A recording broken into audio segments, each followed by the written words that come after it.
Welcome to the Schools of Excellence podcast, where we have conversations about education, leadership, and building a school of excellence.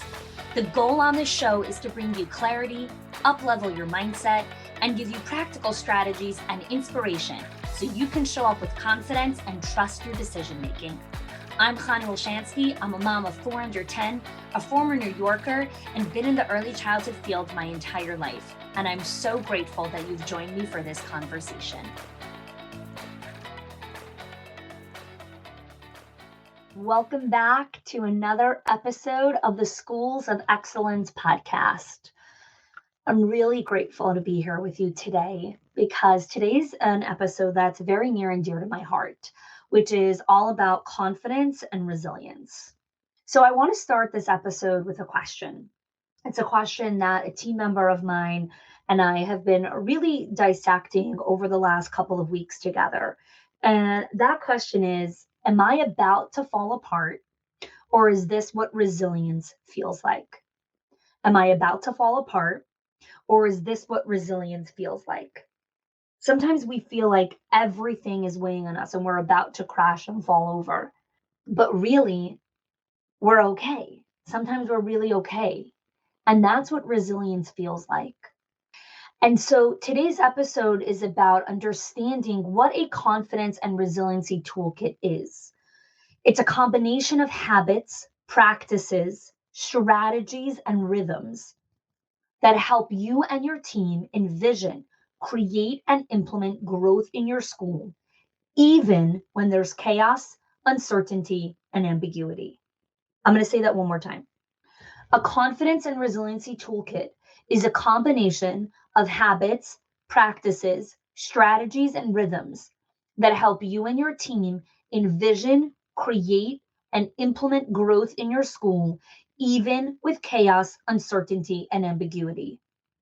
You see, having an amazing school is not a result of having amazing systems or infrastructure or all of those things. While that is really important and critical for success, and we teach those strategies and systems in our Directors in Our Circle and Owners HQ program, the leaders who truly excel are the ones who have built strong confidence and resiliency toolkits. It's the ones who have self-awareness to understand their own stress cycles and help their staff do the same. It's the ones who learn how to choose strategies and practices in moments of chaos and uncertainty and understand how to rise back up again. It's the ones who learn how to consistently get stronger and faster in rising back up again. You see, resiliency is that ability to recover from setbacks and adapt to challenging circumstances. That's the only way you can thrive and flourish. And confidence is not a magic wand. It's a feeling of self-assurance that comes from an appreciation of your own ability and qualities. It's a self-assurance that comes from an appreciation of your own ability and qualities. It's learning how to value yourself and appreciate your qualities and abilities and your unique way in showing up in the world. So how do we really unpack this, right? And again, confidence and resilience is huge topics. We have an entire confidence and resiliency training and club that we created inside our Directors in Our Circle and Owners HQ program for this year, because this is going to be a key focus for our members in our coaching program. But I do want to give you something really powerful and transformational with today's episode.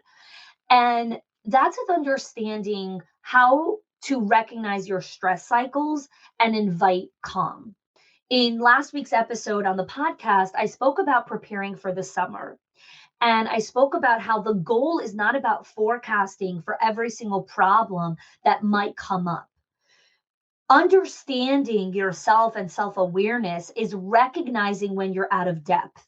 It's recognizing when you're out of touch, when you're out of your lane, when you're at your skill threshold, and you need to rise back up again. You need to stop powering through. You need to stop thinking that you're smart enough to figure this out on your own. Smart people ask for help. Wise people don't catch up. They learn how to close their skill gap. Again, wise people do not catch up. They learn how to close their skill gap. And this episode is going to teach you some important skills to become more resilient, because that's where the magic is. Now, I also have a special confidence and resiliency training for your staff for this upcoming new school year. It's a brand new training that I created specifically for your staff for this September. As I spoke about in last episode and on many episodes here on the podcast, we are going to see the largest surge in burnout in our staff in this upcoming fall of 2021.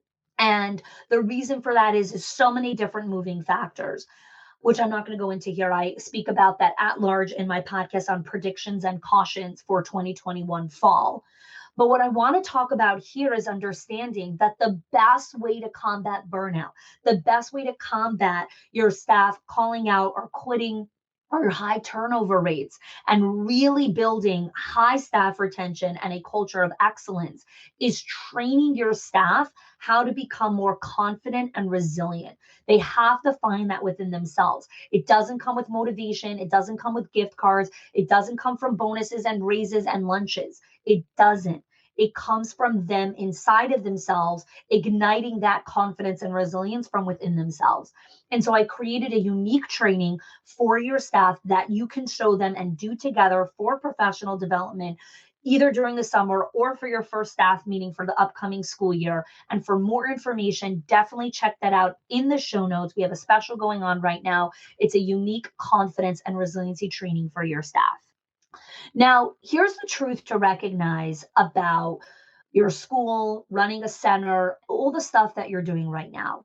Number one, it's always a busy time. Number two, there's always going to be something that goes wrong. Number three, something is always going to break. Number four, you're going to get overwhelmed. Number five, you're going to feel over your head. So the question is, how quickly can you rise from all of these?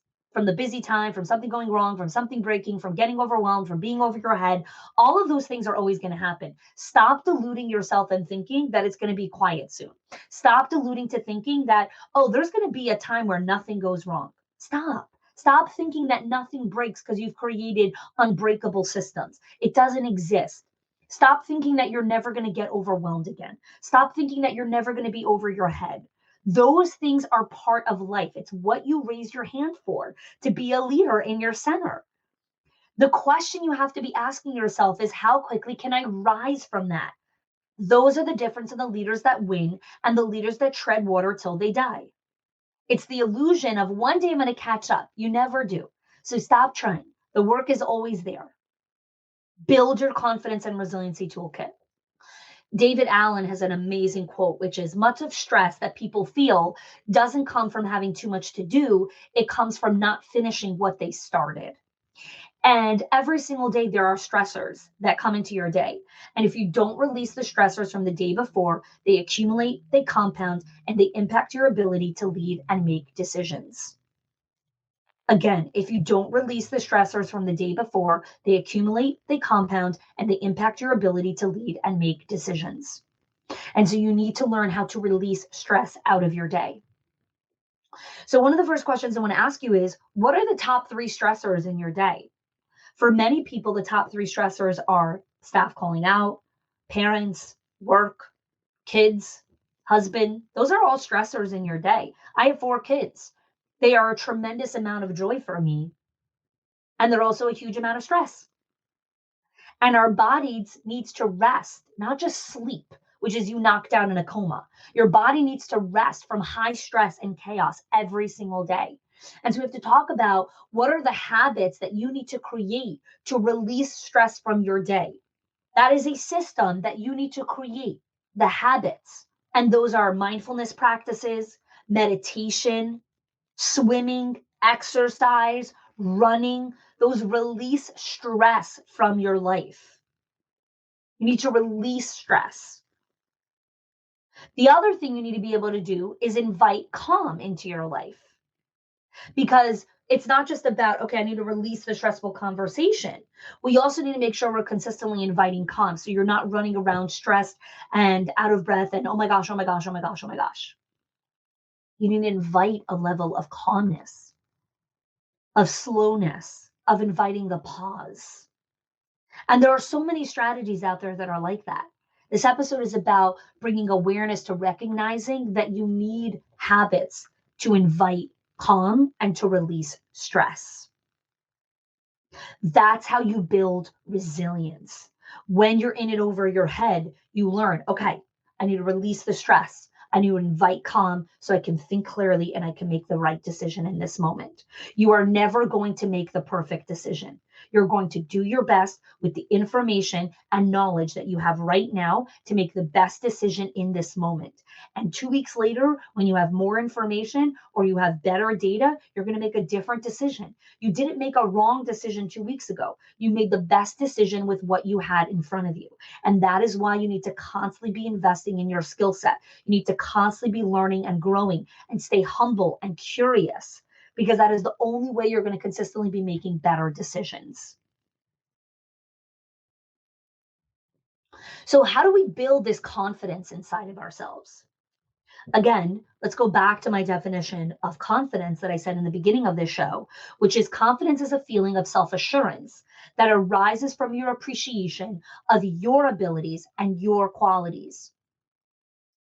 So, building your own confidence is telling yourself when you're doing a good job, it's being proud of yourself.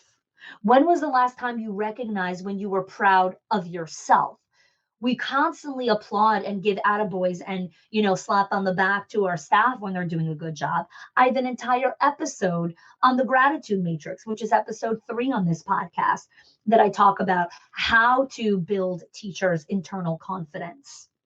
But what about yours? Are you giving yourself gratitude? Are you telling yourself the story of your own good qualities and abilities? Or are you spending majority of your time beating yourself up and recognizing your weaknesses? Self-awareness is really important. It's important to be aware of your skill gap. It's important to be aware of your weakness. And it's also equally, if not more important, to recognize where you're doing an amazing job, where you are really good at what you're doing, your qualities, your skills. Those are things that people can never take away from you. And so, what is your practice for recognizing that? Do you do journaling? Do you write that down? I was having a conversation with a client and she was like, I really don't like journaling. I'm like, neither do I, but I like the results. You don't have to like a particular habit. Welcome to being a grown up. You don't have to like every single thing that you're doing. Sometimes you do things because you like the results. I don't necessarily enjoy sitting down and writing in a journal, but I like the results. I like what it does for my confidence and resilience. I don't necessarily enjoy an hour workout where I can't sit or stand for the next 48 hours because I'm in so much pain. But I like the results. I like what it does to my brain and my mental capacity and my thinking and my energy level. I don't always enjoy food prep and making a salad. It's a lot easier to grab a sandwich, but I like the results. Part of building your confidence and resiliency toolkit is recognizing delayed gratification. And sometimes you do things that you don't like. I know we live in a culture of instant gratification. We live in a culture of, oh, you don't like it? Oh, that's okay, sweetheart. You don't have to do that. No, you're a grown up. I understand you don't like working out. You got to do it anyways. I understand that you might not necessarily enjoy doing a confrontation or having a difficult conversation or leading with conflict. You got to do it anyways. And so stop saying, I don't want to, and start saying, how do I learn the skills so that I can learn to embrace it, even if I don't like it? You don't have to learn how to like having difficult conversations. I do not enjoy having difficult conversations, but I have them every single day because that is the only way for continued growth and building a culture of excellence. So let's bring everything here all wrapped up. This episode is about building your confidence and resiliency toolkit. It's about understanding that there's no catch up. It's always a busy time. There's always going to be moments of overwhelm. There's always going to be moments when you're over your head and you're at your skill threshold. And so the questions you need to be asking yourself are, how do I build my confidence? How do I tell myself the story of how far I've grown and the qualities and skills and abilities that I've already acquired? How do I build my resiliency toolkit to release stress, to invite calm, to rise up again really quickly and faster? I said this in a different episode. It doesn't get easier. You get wiser, better, and faster. It doesn't get easier. You get better, wiser, and faster. So stop asking for easier. Stop asking for, please let it just be an easier time. Please let it be a quieter time. Please let nothing go wrong. Please let nothing break. Stop asking for those things and ask for, please give me the wisdom, the strength, the skill, the power to rise when chaos and ambiguity and uncertainty reign every single moment of every single day in my center. Eat it for breakfast, uncertainty. Learn how to rise above it. That's the power of leadership. It's not, oh, I know how to make everything go well. No, it's, I know that when things go crazy, I know how to rise back up again. I know how to clear my head and make good, concrete decisions that move my team forward. Building your confidence and resiliency toolkit is the best skill and the best investment you can make in yourself. And the best thing that you can invest in your staff. Give them the gift of resilience. They don't need more bonuses and raises. They want to learn how to stop doubting themselves. They want to learn how to trust their decision making. They want to learn how to rise when things are so challenging in the day-to-day operations of running a classroom. That is a beautiful gift you can give them. So invest in how they're going to build that confidence and resiliency toolkit. And that's why I created that training. The link is in the show notes. You can invest in that training for your staff to help them rise back up again, to help them be the leaders that they need to be in their classrooms. And so today, I want to hear from you guys. What is in your confidence and resiliency toolkit? Head on over to our Facebook group where we continue the conversation. I can't wait to hear from you guys. I'm really looking forward to hear how the confidence and resiliency training works in your school. So head on over to the show notes. You could check that out for more information. Wishing you an amazing day, and thanks for joining me on the Schools of Excellence podcast. If you are loving the Schools of Excellence podcast and have gotten any value out of it for your school, I would love if you can do two things for me. One, subscribe to the show so you never miss an episode. And two, can you please leave us a review? Reviews help other school leaders know that this is the place to learn how to build a school of excellence. And I would be so grateful if you can do that for us. Your help and support makes this show to be able to be listened by the thousands of other school leaders all around the world. Thanks so much for listening, for giving us your time and attention each and every week, and I appreciate that you have joined us.